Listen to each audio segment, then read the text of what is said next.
Hey guys, it is J Star Wars 360 here with some stuff with hate it when I have to do that. With, as promised, some stuff I liked in the Hobbit Desolation of Smaug. If you saw my Hobbit Desolation of Smaug review, you know that I was not too big on the new Hobbit movie.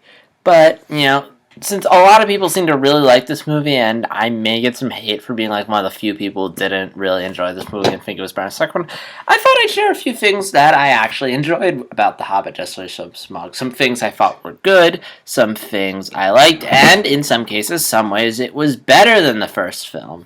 So this is going to be in no particular order. I'm just going to list whatever I thought, whatever I liked. First thing I liked was the narrative. It was very flowing. The first film, it kind of dragged at a lot of points. There were a lot of points where I was like, come on, pick up the pace. But up until, I want to say, up until Lake Town and outside the Lake Town and the Smaug fight, the narrative flowed pretty well. Only those two moments did the film really drag.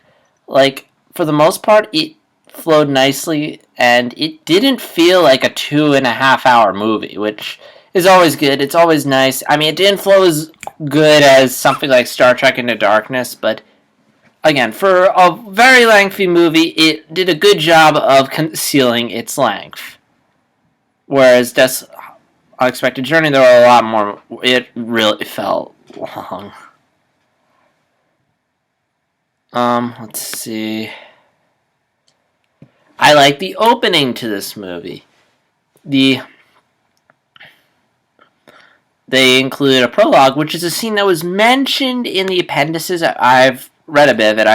I never read the whole thing because it's just way too meaty for me. But if I remember correctly, they did mention Thorin meeting Gandalf in. I blanked out. Gandalf in Bree. So I thought it was cool that they include that scene. It was a nice way to sort of nice intro to the movie. It was a little lengthy. Maybe you could have saved it for the special edition, but there aren't that many epic ways to open a Hobbit movie, so that was a nice way to open it. And also, I like the Peter Jackson cameo. I thought that was kind of cool. You were using the cameo from Fellowship of the Ring. I liked the scene where Gandalf goes and the whole Gandalf plotline. Like, in the book, it was just sort of a way to get rid of Gandalf so we could have a lot of scenarios where the dwarves and Bilbo had to get out of situations on their own and they didn't have Gandalf to help them. But, in a larger movie, it makes sense that you'd want to explore what Gandalf was doing. What is so important that he had to abandon the hobbits? And it was a cool scene. I mean, I feel like it could have used a bit more development. I don't feel like Gandalf was as present in the movie as he was in the first one. And they could have developed that a bit more. I felt like that could have been more interesting. But for what it is, it was cool. And I liked this. Oh yeah, I'm going to spoil the movie, so I should have probably warned you that beforehand. But yeah, spoilers. I did like seeing that whole scene. I thought there was some cool action. Apparently, this was originally going to be in the first movie. Like, if you saw the trailer, you can see some footage of Gandalf that wasn't in the first Hobbit movie. So I'm guessing they probably changed it mid-production. But anyway, we see Sauron. It was a cool visual of Sauron fighting Gandalf, kinda. And it was cool. They kind of explained why he's an eye, which I thought was kind of cool.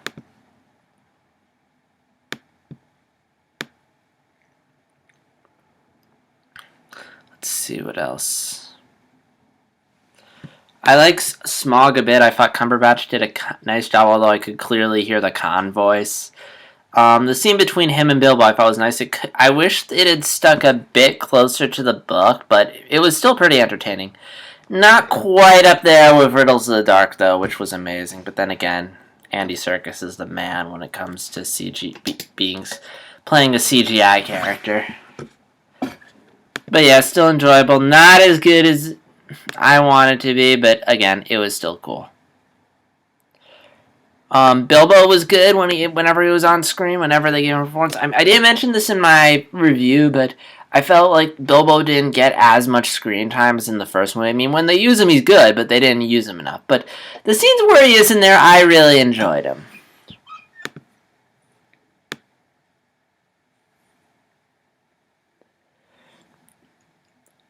Um, I liked the scene, some of the giving Bard development in Lake Town. I get not so much, the whole plot line with the mayor and the spying. I felt like that was just pointless filler. But giving Bard more development is nice because again, this guy's gonna kill Smaug, and in the book he's just some dude. But here in the movie, you actually make him a character, so it's not like some random dude killed Smaug. No, some character that was developed killed Smaug. And let's see what else. I like how Radagast was barely in the movie. Like Gandalf goes, investigates the place Radagast checked down in the first Hobbit movie, and he's like, "Go and get reinforcements." Radagast only he has less than 5 minutes of screen time, or at most 5 minutes. So I wasn't big on the character, so good thing he's not in there. But that probably means he's gonna show up again in the third movie. Let's